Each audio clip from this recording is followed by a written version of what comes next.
Today I want to share with you some of my favorite budget-friendly Mother's Day gifts for the baker in your life. Hi sweet friends! If we're meeting for the first time, I'm Mary from marysnest.com and author of the Modern Pioneer Cookbook and the Modern Pioneer Pantry, and I'd like to welcome you to my kitchen.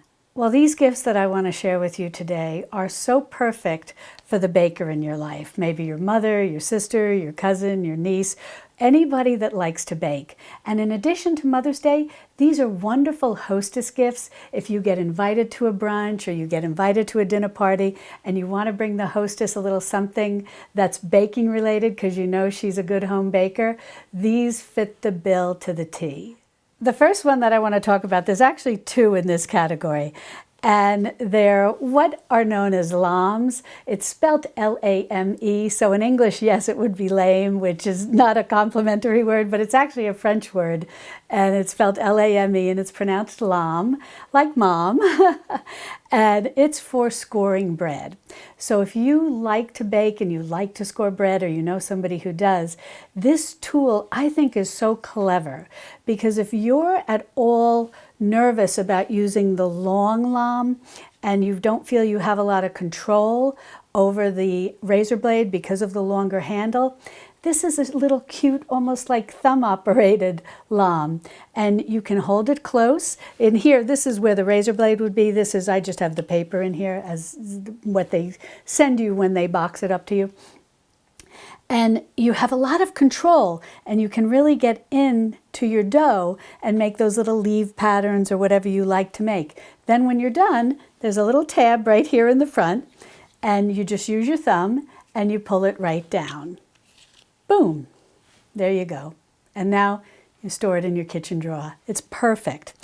But something that I do want to share with you is this is old-fashioned to me, because I remember seeing my own mother and other mothers do this. And when I saw this little kit, I really got a kick out of it. Now, it does have, it comes in a lovely metal box, and I'll show you how it's put in like this. And you might notice there is the lam, which we'll take out, and then there's also these little scissors. I'll explain in a minute. Now, the traditional lam comes with the handle like I was talking, so you see the difference when you're scoring. Now, this is good for the long score, but this is equally good for the long score. But this works really nice, I think, for those tight little details. Sometimes the control over something that's longer is a little more difficult. But this kit does come with both the scissors and the traditional lam. Here are the razor blades, and here's the handle.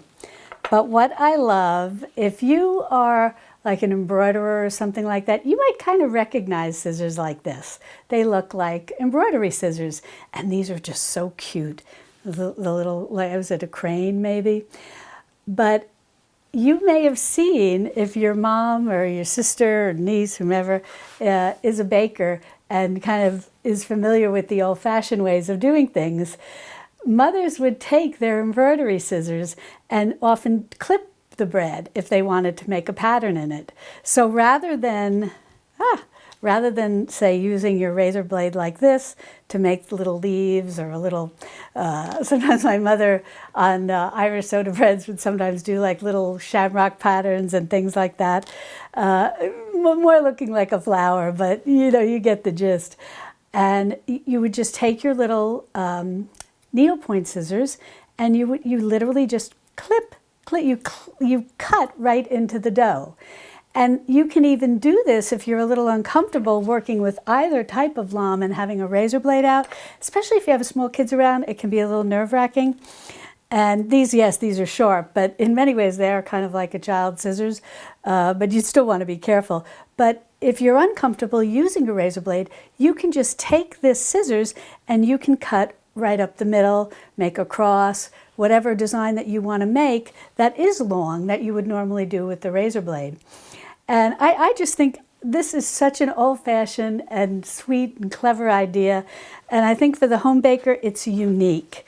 And that's what you really, when you're friends with people who like to bake, or your mom likes to bake, or even a little treat for yourself, it's these kind of little presents that are unique, that are a lot of fun to give to somebody, and they really appreciate them because it's not every day you see such pretty needlepoint scissors, but that are made. They're quite sharp, so you do want to be careful with them. But you don't normally see needlepoint scissors that come in a kit with a lame and are made for cutting into your bread, and they're actually called. How did they? Yeah, Dose Scissors Details.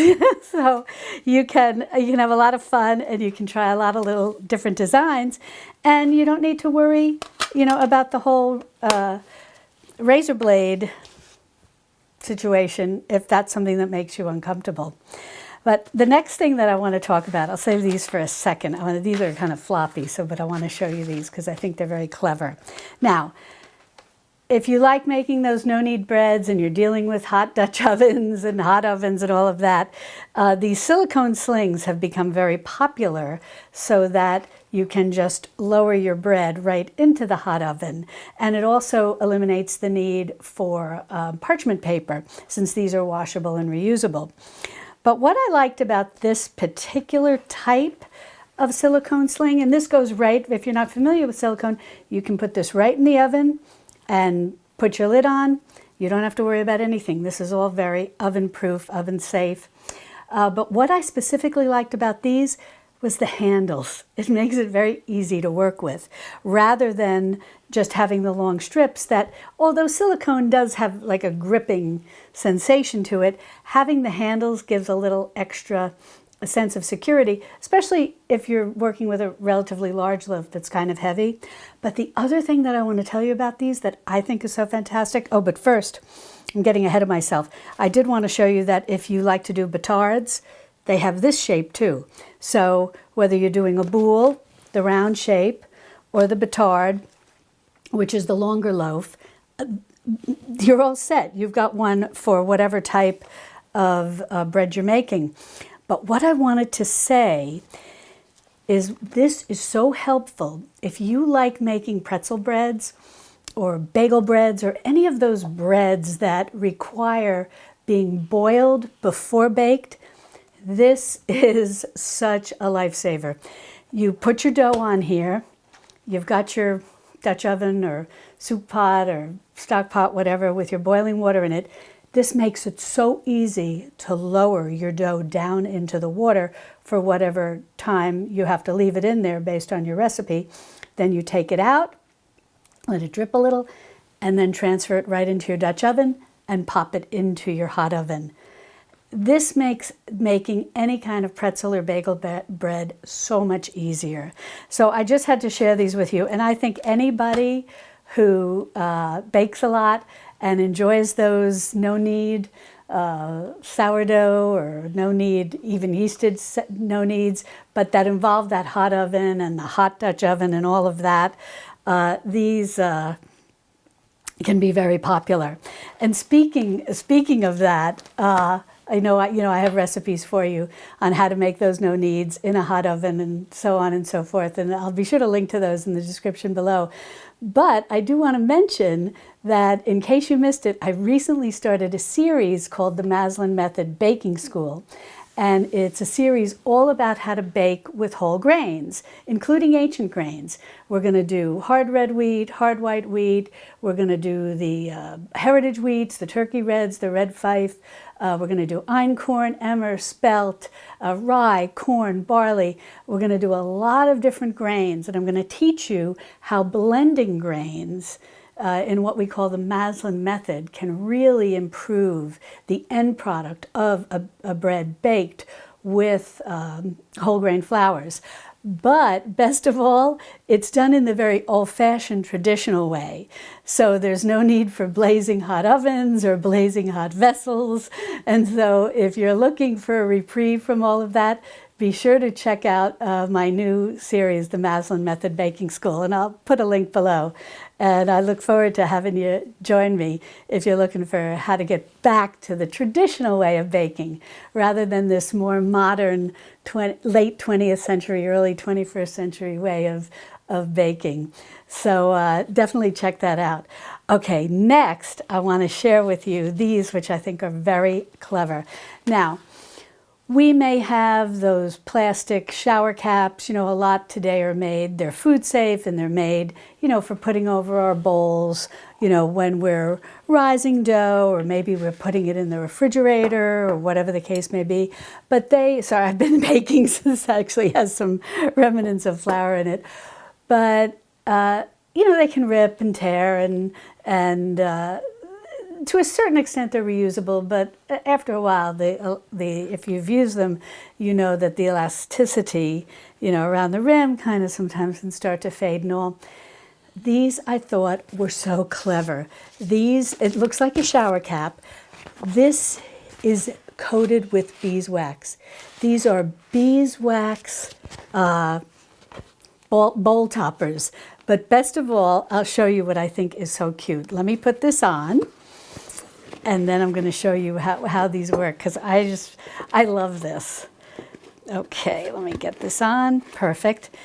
It has a little tab here on top, so you can pull this up and adjust this on your bowl so it gives your dough room to rise. I love this little tab. I think it is just darling.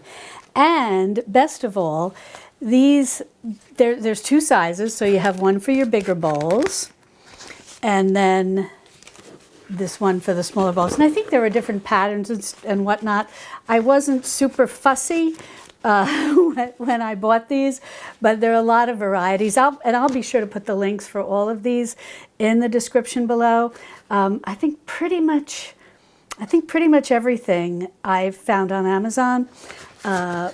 But I'm sure there are things like this over at Breadtopia, maybe Pleasant Hill Grain, King Arthur Flour, wherever you like to shop, because these type of things are becoming more and more popular. And if you know people who like coated beeswax, items that, are coated with beeswax and can just be used over and over again, these, I think, are just a wonderful gift, wonderful Mother's Day, sort of the equivalent of like a stocking stuffer. Maybe you've got your mom something else, but you just want like a little stocking stuffer kind of thing as well. I think these are wonderful. And what I think is so cute, I have not used these yet, but you put this in water and it comes very flat, and it expands into a sponge that's specifically made for cleaning beeswax. Things that are coated with beeswax. So I think that's another, like a nice little lovely bonus. Then next, what I want to show you is storing bread. I always find it a challenge. I don't have a specific bread box before. I don't have a specific bread box in my kitchen. What I was going to say before was when I was growing up, we lived in an old house, and my mom, in the kitchen, there was a drawer that you pulled out, and it had a tin lid, and you picked up the lid, and the entire drawer was lined with tin. Tin, it was metal, and that's where she kept the bread.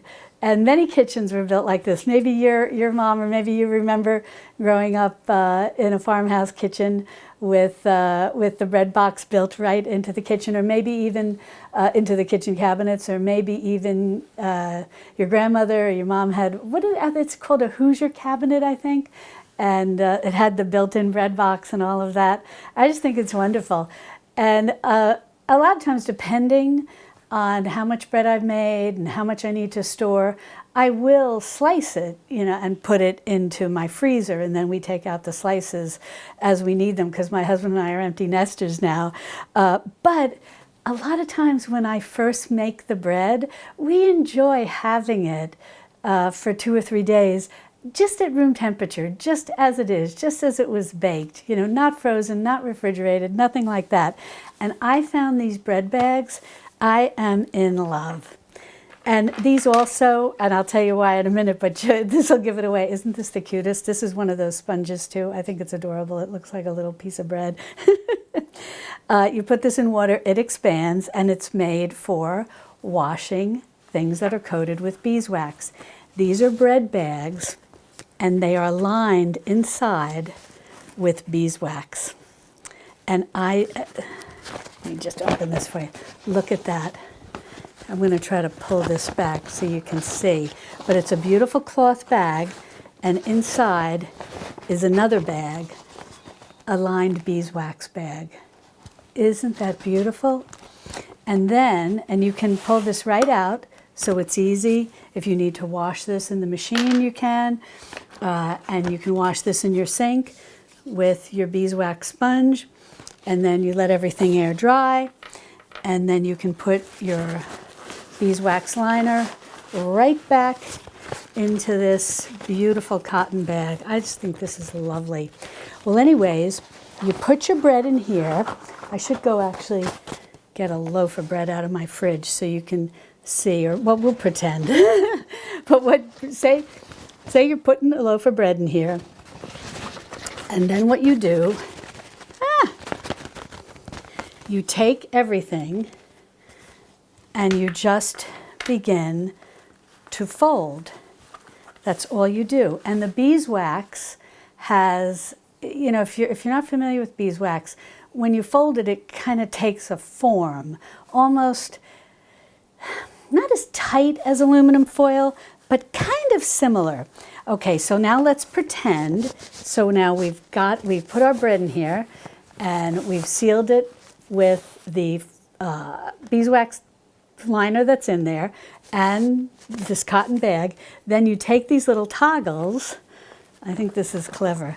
And all you do is just toggle it like that. And it looks like a little pocketbook. But this, they claim, and I will say, this one has been used. That's why it's kind of the beeswax liner. You could see it looked wrinkled and whatnot.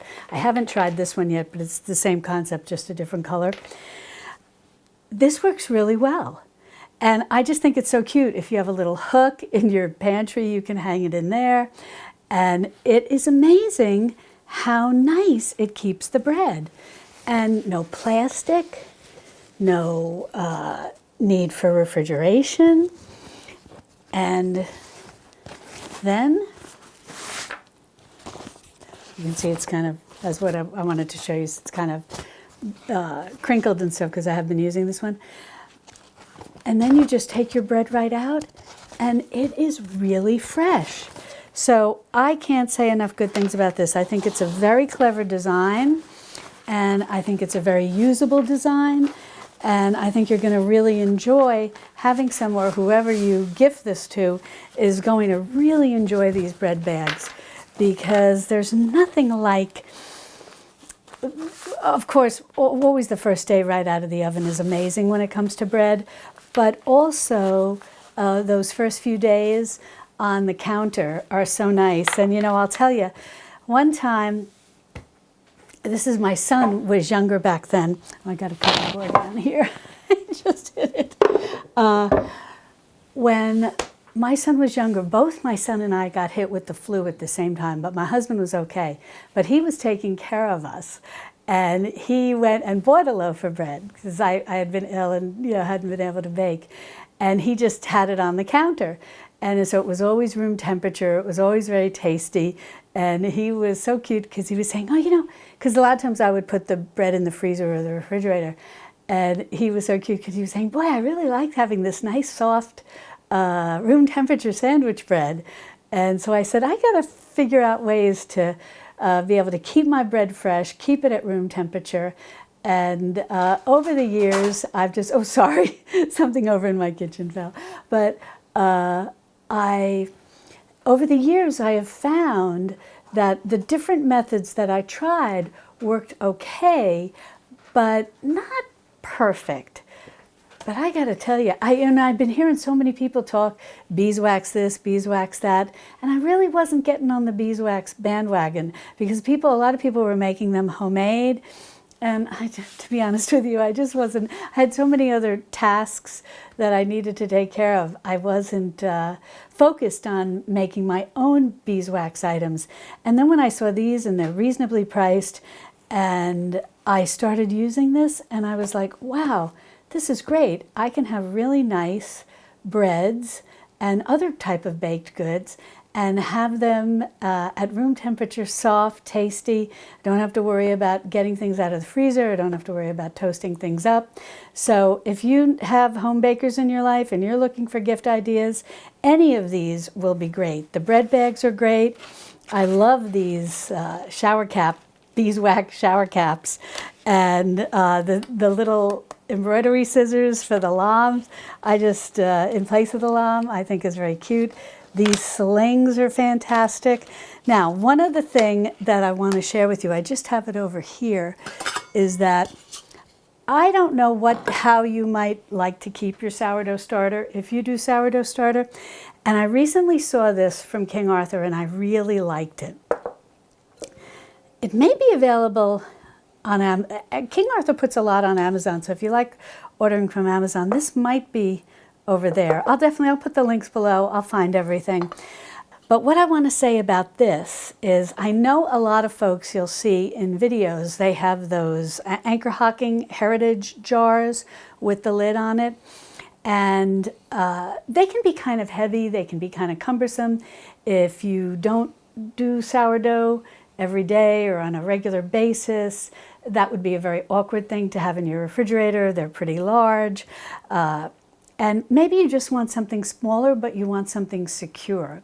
I know some people will use like the Weck jars, and they're okay, but sometimes that glass lid that sits on top can get knocked off if you've got it like in the back of your refrigerator, and so on and so forth. And sure, you can use a canning jar or whatever, but I like to have a little more room than some of the Weck or some of the canning jars gives me.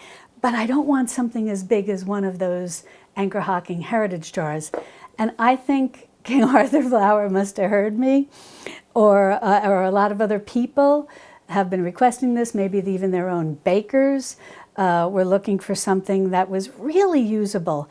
And that is this. First of all, it's got easy measurements here. So you know exactly what you're putting in, what you're mixing. You could put a rubber band around it if you want. I don't really do that anymore. But you can just make a mental note or write it down at what level it is, and then you can see as it increases, as your starter starts to bubble and so on and so forth. Once it's fed, you can see how much, has it doubled. And it's just like the perfect size.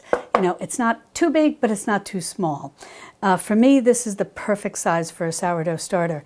But what I love about this the best is the lid. The lid has a lip, and so it fits inside the jar. So but it's loose enough that there's air. You can allow for the air coming in and the gases being released. That sourdough starter needs to be able to function. But you can't, sorry if it sounds funny, but this is not going to get knocked off in the refrigerator. If you store your starter in the back of your refrigerator, it's not going to get knocked. It's not going to get knocked off. It's going to stay secure. So again, these are great gifts. You've got bread bags. You've got shower caps. I love that idea. And the sponges that come with both of these for cleaning. You've got your silicone slings for your hot, no-knead type breads. You've got a variety of choices for scoring your breads. It's just, these are all very reasonable and very useful. And I think a lot of these are unique, so they would be very appreciated by any home baker in your life.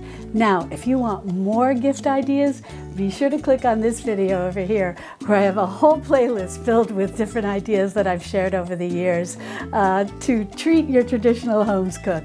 And I'll see you over there in my Texas Hill Country Kitchen. Love and God bless.